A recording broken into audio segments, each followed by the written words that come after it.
giving you a complete overview of the chapter 5, we look at the multi-view drawings that we can make in industry.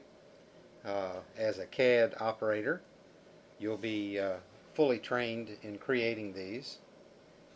If you're taking the course to learn how to use CAD better, or to be able to use CAD to augment your career choice,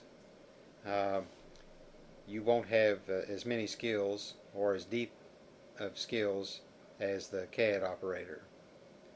But we're going to be making this locator design. A typical object that we make in industry could require anywhere from 1 to 3 views, and perhaps even more special types of views. A couple of those we look at later on in the study. So when you're looking at the views, the mechanical drawing, if you will, the multi-view drawing, as it states here, all orthographic views must be looked at together to comprehend the shape of the three-dimensional object. So the arrangement and relationship between the views there are very important, as one surface here will be an edge over here. An edge in this view becomes a line or edge in this view, or a surface. So edges, lines, solid lines represent other lines or surfaces, and it's that way between the views no matter which way you're looking. So a surface here becomes an edge here.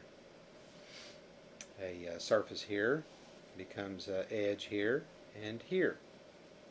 This is the top, looking on top of the object here and here. So we're going to look at some common ways that we can create these views. There are several different methods out there. As long as you end up with the true size and true shape of the object in a multi-view fashion, it really doesn't matter how you get it created. If it's accurate and done with a fair amount of speed.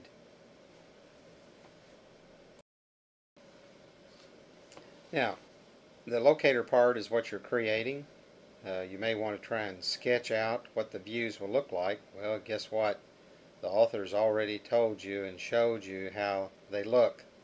So when you do the exercises, that's where you may want to kind of roughly sketch out what the views would look like, or what views are required.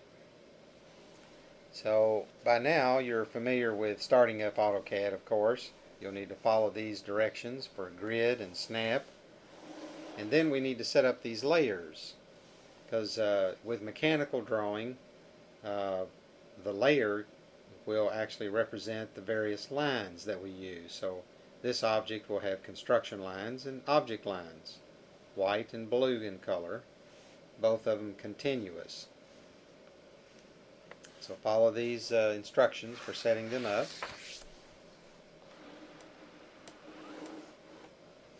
And then we'll begin by drawing construction lines. Construction lines are lines that are extended to infinity. They're found here in the drop-down box for lines, and you need to be sure that you pick this one that really creates a line, as it says, it goes on to infinity. Follow these instructions as close as you can to end up with the results that they show in the book. Right away we begin using the offset command, which you'll find so extremely helpful. And as you watch the author's DVD, his little video, pay attention to how the offset command works. It saves you a tremendous amount of time. It speeds up things very quickly.